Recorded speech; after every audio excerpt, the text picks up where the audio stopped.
take a closer look now at how the candidates are doing by the numbers. Now, on the Republican side, Donald Trump is still in the lead with 740 delegates. He needs 1,237 to secure the nomination.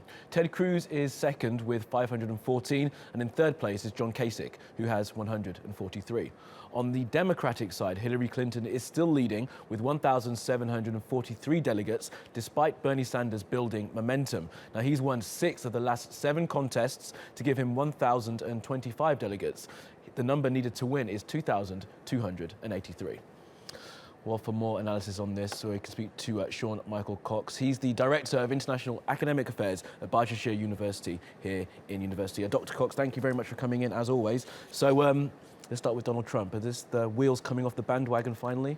Not at all. The recent primaries have been in areas where he wasn't expected to do as well as in previous primaries, and now the contests are shifting back to the East Coast, where he's based and where he's likely to do better. And the fact that Ted Cruz has won this one, are we seeing any sign, do you think, that there may be some kind of concerted effort to try and stop Donald Trump getting any potential nomination? Oh, absolutely. The entire Republican establishment is behind Cruz in wanting to stop Trump. The momentum he lost in Wisconsin, they're hoping to continue for that momentum to slow as they move into bigger and more important contests. And even the fact that they're behind him is interesting because, of course, Ted Cruz is not a darling of the Republican Party. No, he's not. So it's just to try and stop Donald Trump. And also, of course, this all leads to convention, an Republican convention, and that could be a very interesting point. Despite all this time and money spent by all the candidates, things could still change at that point, couldn't they? Absolutely. At the convention, if Cruz can demonstrate that he has gained enough delegates to be a viable alternative to Trump, he can contest Trump's nomination, or the Republican establishment can opt for a brokered convention where they can even bring a third party into it, for example, someone like Mitt Romney or Paul Ryan, and argue that they would perform better in a general election against the Democratic candidate. Wow, so there could be even more changes happening. It could be. Come November. Okay, so look at the Democratic side then. So this was a good result for Bernie Sanders, and has he got the momentum, the big mo, as they talk about in American politics? Well, it's very interesting. As you noted, he's won 6 out of the last 7 contests, and they've been in areas that have played to his strengths.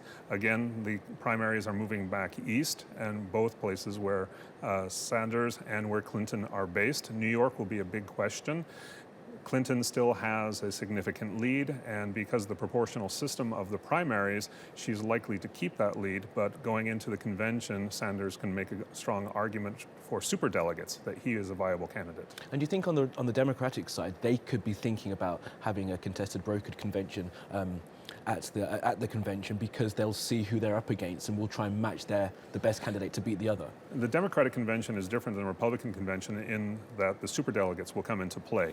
Most of the superdelegates have pledged for the Clinton campaign as opposed to the Sanders campaign, but if Sanders can demonstrate that he has a strong showing, then some of those superdelegates may shift their allegiance to his campaign. Absolutely. Okay, so I'm going to get you to be a bit of a soothsayer here, Dr. Cox. How do you see this playing out over the next few months, and who's going to get the nomination on either side? Playing out the next few months, I think Clinton will still maintain her lead over Sanders, and going into the Democratic convention, she will have more delegates. I'm not sure if she'll be able to get the number of delegates required to clinch the nomination, but she'll be close. On the Republican side, it really is up to how Trump will perform in the upcoming primaries, and if he's going to step into any other controversies, which is likely. Which is likely. He doesn't like dodging minefields. Okay, Dr. Cox, thanks for coming in, as always. Thank you. Thank you.